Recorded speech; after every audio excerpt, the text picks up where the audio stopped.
3 വർഷം കൊണ്ട് ഞാൻ എഴുതിയ എൻ്റെ തിരക്കഥയെ 3 മാസം കൊണ്ട്, അതായത് 100 ദിവസം കൊണ്ട് ഞാനൊരു നോവലാക്കി മാറ്റാണ്.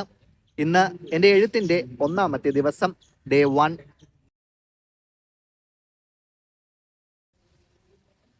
മെക്സിക്കൻ എഴുത്തുകാരനായ ഗിലേർമോ അരിയാഗ തിരക്കഥ രചിച്ച് അൽഹാൻഡ്രോ ജിനാരിയേറ്റു സംവിധാനം ചെയ്ത 21 ഗ്രാംസ് എന്ന സിനിമ കണ്ട അന്ന് മുതലുള്ള എൻ്റെ ആഗ്രഹമായിരുന്നു അതുപോലെ നോൺ ലീനിയർ ആയിട്ടുള്ള ഒരു സിനിമ എഴുതണമെന്നത്. ക്യാരക്ടർ ഡ്രിവൻ ആയിട്ടുള്ള ഒരു ഡ്രാമയെ നോൺ ലീനിയറിലൂടെ കഥ പറഞ്ഞ് ഇത്രത്തോളം ഇമോഷണലി കണക്ട് ചെയ്യിക്കാൻ ആ സിനിമയ്ക്ക് കഴിഞ്ഞു എന്നത് എന്നെ സംബന്ധിച്ച് ഒരു അത്ഭുതമായിരുന്നു. ആ അത്ഭുതമാണ് അങ്ങനെ ഒരു തിരക്കഥ എഴുതണം എന്ന ആഗ്രഹം എന്നിൽ ഉളവാക്കിയത്. ആ ആഗ്രഹത്തിൻ്റെയും എൻ്റെ ആത്മസമർപ്പണത്തിൻ്റെയും ഫലമാണ് എൻ്റെ ഈ തിരക്കഥ. 2022 മുതൽ 2025 വരെയുള്ള 3 വർഷക്കാലം ഞാൻ ഈ തിരക്കഥ എഴുതാൻ വേണ്ടി ചെലവഴിച്ചു. ഈ കാലയളവിൽ എത്രയോ ദിനരാത്രങ്ങൾ അതിലെ കഥയും കഥാപാത്രങ്ങളും എനിക്കുള്ളിൽ ജീവിച്ചു. എത്രയോ രാത്രികളിൽ ഞാൻ അവയ്ക്കു വേണ്ടി ഉറക്കമുണർന്നിരുന്നു. എനിക്കിപ്പോഴും ഓർമ്മയുണ്ട്, ശാസ്തമംഗലം വെൽഫോർട്ട് ഹോസ്പിറ്റലിൽ ഒരു സർജറിയുടെ ഭാഗമായി കഴിയുന്ന കാലം. ഈ സിനിമയുടെ അന്ത്യം ഇങ്ങനെ ആയിരിക്കണം എന്നൊരു ചിന്ത മനസ്സിലേക്ക് വന്ന ഒരു രാത്രി. ഉറങ്ങിക്കിടന്ന ഉമ്മയെ വിളിച്ചുണർത്തി ലൈറ്റ് ഇടിയിപ്പിച്ച് ബുക്കും പെൻസിലും എടുത്ത് ആ കിടപ്പിൽ കിടന്നുകൊണ്ട് തന്നെ അത് എഴുതി വെക്കുന്നതും, ആ എഴുത്തിനിടയിൽ സന്തോഷത്തോടെ ഉമ്മയോട് ക്ലൈമാക്സ് കിട്ടിയുമ്മ എന്ന് വിളിച്ചു പറയുന്നതും, അടുത്ത ബെഡിലിരിക്കുന്ന ഉമ്മ ഉറക്കച്ചടവോടെ എന്നെ നോക്കി ചിരിക്കുന്നതും എൻ്റെ സന്തോഷത്തിൽ പങ്കുചേരുന്നതും ഇന്നും വ്യക്തമായി എനിക്ക് ഓർക്കാൻ കഴിയുന്നുണ്ട്. അങ്ങനെ എത്രയെത്ര ഓർമ്മകൾ ഈ തിരക്കഥയുമായി ബന്ധപ്പെട്ട് എൻ്റെ മനസ്സിൽ തങ്ങി നിൽക്കുന്നു.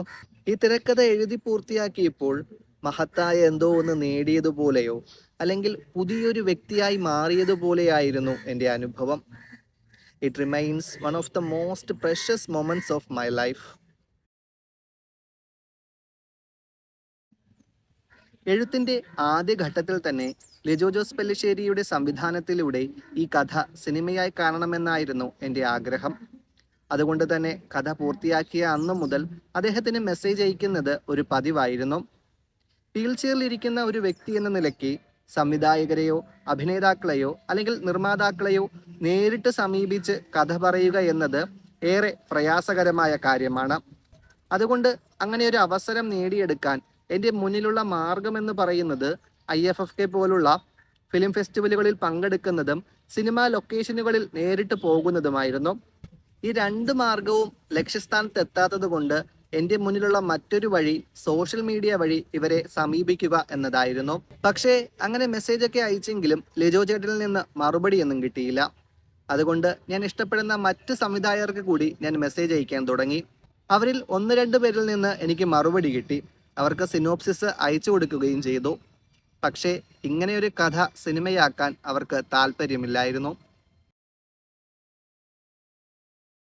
ഫിലിം ഇൻഡസ്ട്രിയിൽ വർക്ക് ചെയ്യുന്ന എനിക്ക് പരിചയമുള്ള 2 പേർക്ക് ഞാൻ എൻ്റെ ഈ തിരക്കഥ വായിക്കാൻ കൊടുത്തിരുന്നു. അവരിൽ നിന്ന് എനിക്ക് കിട്ടിയ ഫീഡ്ബാക്ക് എൻ്റെ ഈ കഥ ഒരു മെയിൻ സ്ട്രീം സിനിമയ്ക്ക് പറ്റിയ കണ്ടന്റ് അല്ല എന്നായിരുന്നു. അതിന് കാരണമായി അവർ പറഞ്ഞത് ഈ കഥ സിനിമയാക്കിയാൽ അത് കമേഴ്ഷ്യലി സക്സസ് ആവാനുള്ള സാധ്യത വളരെ കുറവാണ് എന്നതായിരുന്നു. പിന്നെ ആളുകളെ എൻ്റർടൈൻ ചെയ്യിക്കാനുള്ള എലമെൻറ്റ്സ് ഒന്നും ഈ കഥയ്ക്ക് ഇല്ല എന്നായിരുന്നു. അവർ പറഞ്ഞത് ശരിയായിരുന്നു. എൻ്റെ ഈ കഥയിൽ കോമഡിയോ മാസ് ആക്ഷനോ റൊമാൻറ്റിക് സോങ്സോ ഗൂസ് ബംസ് BGM ഒന്നും തന്നെ ഇല്ലായിരുന്നു.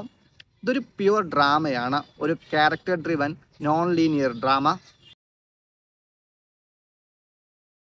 ഒടുവിൽ എൻ്റെ തിരക്കഥ സിനിമയാക്കണമെന്ന സ്വപ്നം ഞാൻ ഉപേക്ഷിച്ചു. പക്ഷെ അപ്പോഴും എൻ്റെ ആ കഥ വിട്ടുകളയാൻ എനിക്ക് തോന്നിയില്ല. അതിനൊരു എക്സിസ്റ്റൻസ് കൊടുക്കണം എന്നെനിക്ക് ഉണ്ടായിരുന്നു. അങ്ങനെയാണ് ഇതിനൊരു രൂപമാറ്റം വരുത്തിയാലോ എന്ന് ഞാൻ ആലോചിച്ചത്. തിരക്കഥയിൽ നിന്ന് നോവലിലേക്കുള്ള ഒരു രൂപമാറ്റം. ചെറിയ രീതിയിലാണെങ്കിലും സ്ഥിരമായി വായിക്കുന്ന ശീലം എനിക്കുണ്ട്. കൂടാതെ ഒരു തിരക്കഥ എഴുതി പൂർത്തിയാക്കിയല്ലോ എന്ന ആത്മവിശ്വാസവും. ഇത് രണ്ടും കൂടി കൈമുതലായപ്പോൾ എൻ്റെ തിരക്കഥയെ നോവലാക്കാം എന്നുള്ള സാഹസത്തിന് മുതിരാൻ ഞാൻ തയ്യാറായി. എൻ്റെ തിരക്കഥയെ 100 ദിവസം കൊണ്ട് ഒരു നോവലാക്കി മാറ്റി എഴുതാനാണ് ഞാൻ ശ്രമിക്കുന്നത്.